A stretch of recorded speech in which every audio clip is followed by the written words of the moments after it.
kí la fẹ́ ṣe sórílẹ̀-èdè yìí a lè continue báyìí àwa ní blueprint tó wà presentable a fẹ́ build Nigeria and this is the way we want it to go àwa ní projection apalẹ́sì sílẹ̀ fún 20 years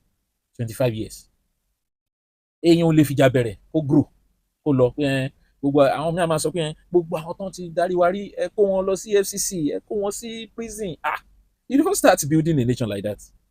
ó lè jẹ in the 60s kó má jẹ in this 20th century nígbà tí ẹnìkan ṣerú ẹ̀ ní orílẹ̀-èdè Áfíríkà kan tó ṣàwọn kan jọ tí wọ́n kàn ṣe wọ́n mẹ́rin ó lè ṣe ẹnìkan mẹ́rin mọ́ lásìkò yìí náà pẹ̀lú political savvy pẹ̀lú political power wọn ta ló fẹ́ pèsè àpèjẹ ta ló fẹ́ wá bá ẹ jẹ́ tó máa wò kó fẹ́ ṣe wọ́n mẹ́rin àti pé gbogbo àrùn àwọn fálásì bẹ́ẹ̀ yẹn so you don't start that way àwo bá a ṣe lè fún wọn ní compulsory retirement political compulsory retirement la máa fún wọn. báwo la ṣe fún wọn. ẹ ṣeun nígbà tí wọ́n ṣe protest tó lọ yìí ẹ̀gbọ́n Shehu Sanni sọ̀rọ̀ kan bravo ó ní wọn consult àwọn and you don't do such thing without making consultations ó gbọ́dọ̀ yọjú sáwọn kan náà kìíní ìbò ṣe ń lọ yóò dá sa àwòkáṣe báyìí àwòkáṣe ẹ má ṣe báyìí o báyìí ní kẹ́ ṣe omi báyìí ní kẹ́ ti bẹ̀rẹ̀ o ẹ ṣe kọ́kọ́ kọ lẹ́tà àwọn leader yín dà àwọn olàfẹ́ bá sọ̀rọ̀ nù yín tó bá bọ́rẹ́lẹ̀ àwọn olàfẹ́ rí ṣó ti yẹn sà kì í ṣe pé àkàmọ́ àwọn pé a ti ní ẹ̀rọ ayélujára then we can do anything we will not achieve anything ohun tá a fẹ́ ṣe nǹkan tó tóbi ni kò ń ṣe nǹkan tá a fi máa fi díẹ̀ sọlẹ̀ gbáhùn tá a dẹ̀ máa wò pé kó máa rò lára ẹ̀ lọ so láti lè nírú nǹkan bẹ́ẹ̀ yẹn ń sìn ṣe rí sà ẹ wọ àwọn kan nínú wa wọ́n call fún military takeover military wa ń sọ ẹ máa gbọ́ mi o military wa ń sọ lẹ́yìn mẹ́ta pé kò sóhun tó jọ pé àwọn interest nínú ìjọba is a very bad sign ní Nàìjíríà very bad sign ni òun ṣe ohun tó yẹ ká máa gbọ́ ó yẹ kí àwọn tó ń ṣe protest yẹn ti sọ military pé protest tá à ń ṣe is not for you to take over wọ́n máa sọ bẹ́ẹ̀ wọ́n sọ bẹ́ẹ̀ fún wọn pé military ẹ má ọ̀rọ̀ tẹ́ ń sọ yẹn àwa ọ̀ràn yín iṣẹ́ tẹ́ ń jẹ yìí àwọn náà tó wá ń pè wọ́n. so ń sìn kí ni a rò pé military lè fún wa tá ìyàwó lọ́tùkù tá a fẹ́ jẹ lọ́wọ́ wọn tó ń ti fi jẹ wá rí ṣáájọ́ mọ̀ àná ni tí àwọn èèyàn yọ ìdín tó ń jù sẹ́nu wọn nù prison lórílẹ̀‐èdè Nàìjíríà yìí táwọn èèyàn àwọn tó bá jẹ́ prison officer kàn pè wọlé tẹ́ bá fàyè lẹ̀ kàn sọ yẹni tó ń kú sí prison nígbà táwọn military wà ń bẹ̀ kàn sọ yẹni tí wọ́n fi ìbọn pa kàn sọ yẹni tó ń gbé lọ tí wọ́n rí mọ́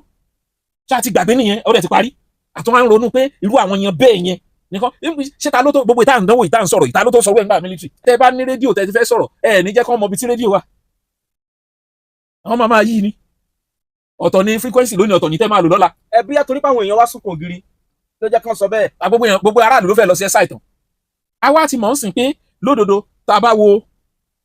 ìgbà táwọn sápò òlu nítorí pé wọ́n ń dún kòkò mọ́ wa nísìnyí náà àwọn èèyàn sápò òlu nítorí pé ebi ń pa wá tàbí nítorí pé Nàìjíríà ò fẹ́ ní future. ṣé negotiation ló kú ká wò pé báwo how can we now create a future that will be envious and that will be encouraging tó máa wà hopeful ṣé bí ohun tó yẹ ká wá ṣe nìyẹn. nísìnyí bẹ́ẹ̀ mi àti yín ò bá ní tanra wa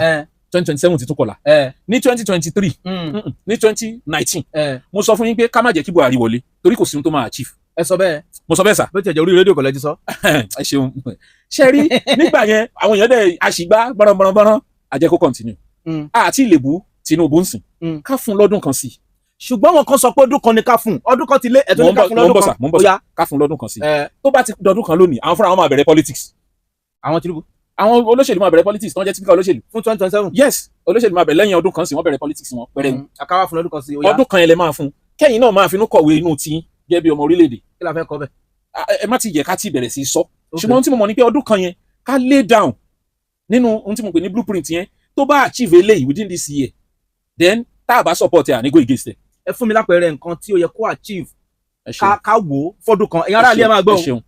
dọ́là wà ní 1,610 naira lónìí tó bá di 2025 August ká wò kí ni dọ́là wà tó bá wá sẹ́yìn a ti mọ̀ pé tó bá wá síbi 1,002 1,001 a ti mọ̀ pé tó bá tún lọ́dún kan míì ó tún wá sẹ́yìn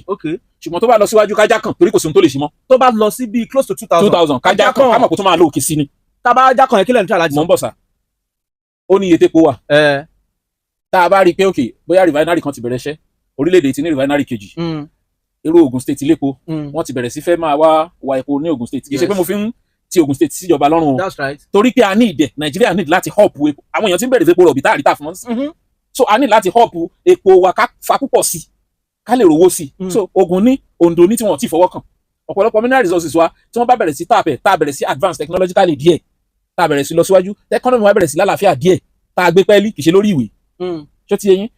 tó jẹ́ pé láyìn ọdún kan sìn ọ̀pọ̀lọpọ̀ àwọn pọ́lísì kan wá tó tún jẹ́ ìgbáyé gbádùn fáwọn òṣìṣẹ́ ìjọba àtàwọn aráàlú díẹ̀díẹ̀ tí business wọn fẹsẹ̀ rinlẹ̀ ká mọ̀ pé òkè ìrètí tó dá sí tún wà tí ò bá ti sí ká mọ̀ pé a tún bẹ́ gilé yẹn kò lè wá tí ò bá wá lé wá kí ni target tiwa náà for 2027 ṣé bọ́dún mẹ́rin ni wọ́n ní bàbá fúnra rẹ̀ ti sọ pé tí n bá ṣe eré lọ́dún mẹ́rin ẹ yọ mí. ó sọ bẹ́ẹ̀ o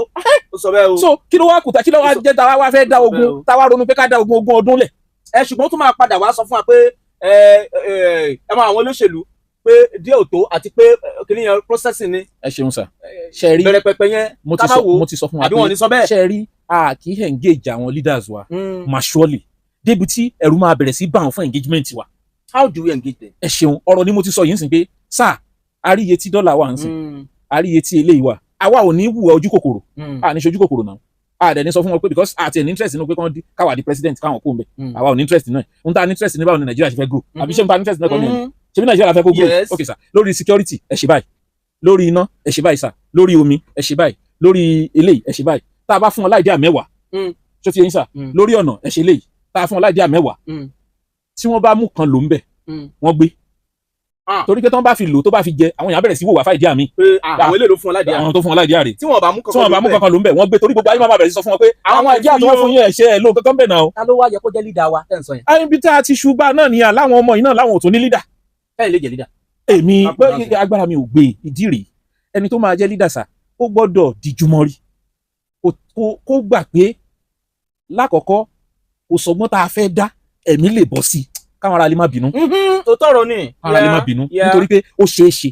ó gbọ́dọ̀ jẹ́ pé tó bá wà níwájú a gbọ́dọ̀ ní ẹni mẹ́wàá tá a máa tò sí lẹ́yìn tí kò ní jẹ́ Yorùbá nìkan tí gbogbo mẹ́wàá yẹn máa wà tí kan bá kúrò tí kan bọ́ sí ohun tó dẹ̀ ń tẹ́ni yẹn ń sọ lòun náà máa sọ kò gbọ́dọ̀ yàtọ̀. ẹ ṣe so tí ó bá kó tó di pé márùn-ún lọ ohun tá a fẹ́ achieve. ta ló wá fẹ́ fẹ̀mí. torí pé ọmọ Nàìjíríà sọ abẹ́rẹ́ sí tá a bá ṣe ń lọ yẹn la máa ní supporters tá a bá ṣe ń lọ yẹn la máa ní torí pé idea táwa ń sọ ni pé àní Nàìjíríà ṣe ẹ jẹ́ kó dáa. ṣáwọn ọ̀dọ́ nìkan ló lè ṣe ń tẹ́ ń sọ yìí. ẹ máa gbọ́ bàbá wa Ọbásanjọ́ kọ́lọ́mbà lọ́rọ̀ ẹ̀mí wọn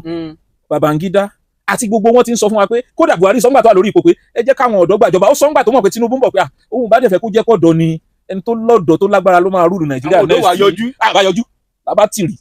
nígbà tẹ́yìn lẹ́yìn òṣè èmi tèmi ò ṣẹ́rí tí ń bára àwọn tó dáa lẹ̀ mo sọ fún yín pé máa support wọn níjọ́ kejì. èmi náà ṣe wọ́n bá mú movement yìí wá David náà nǹkan tó make sense tí mo rí pé wọn ò ń ṣe oníjàgídíjàgan èmi ò fẹ́ jàgídíjàgan torí pé mo mọ̀ pé kò lè yanjú ọ̀rọ̀ yìí ó máa búrẹ́kẹ́ ni ká má fi jàgídíjàgan sí ọ̀rọ̀ ní ká kọ́kọ́ fi bẹ̀rẹ̀. tó bá fi bẹ̀rẹ̀ táwọn ọlọ́pàá bá kó kìnìún dé nǹkan. wọn a máa fi wálẹ̀ wọn àwọn àti mọ̀ pé àdájalẹ̀. tó bá 100 ká tún continue. bàbá tó kó 1000. ibo náà fẹ́ 100 sí ẹ wojú mi lórí òfin wo náà fẹ́ fi kó yín dé kóòtù kí náà fẹ́ fi kó yín dé kóòtù tẹ́ bá déwájú adájọ́ tí gbogbo yín dáńtọ́ táwọn lọ́ọ̀yà wà nù yín tí wọ́n sọ̀rọ̀ wípé sà ohun tó ń sọ ni pé báwo ni Nàìjíríà ṣe máa dá sà. láìjà ohun tó ń dẹ̀ gbé fúnjọba rẹ̀ proper idea ni ọ̀gá ọlọ́pàá gan-an fún wọn láyè tó dánú cell they sleep here ọ̀gá dey craze for head when he say we leave you na nonsense they tell us. ṣe ẹ̀rù kọ́mọ Nàìjíríà tálẹ̀ òfin náà nínú sí bó ṣe rí. yẹn nípa ọ̀dọ́ lè padà wá gbàjọba láìjà ṣùgbọ́n process ni. ó ní process ni. ó ní process ó ní ọlọ́gbọ́n inú wẹ̀rẹ̀wẹ̀rẹ̀ ṣùgbọ́n dọ̀nsìn àwọn tilẹ̀ Ìgbò wọ́n dá wà tilẹ̀ Haúsá ó dá wà tilẹ̀ Yorùbá dá wà báwọn leader wa ṣe pín làwọn náà ṣe pín ẹlẹ́sìn Islam dá wà Christian dá wà bí ẹ̀sìn ṣe pín wa làwọn náà ṣe pín it doesn't work that way. idea ó pọ̀ lórí ẹ̀yin ọ̀dọ́ tẹ́ ẹ bá rẹ́dì máa connect yín mọ́ àwọn tó bá rẹ́dì ẹ wà máa fún ọ ní idea torí pẹ́jọ́ ti lọ ẹja máa fi lè ṣe lọ.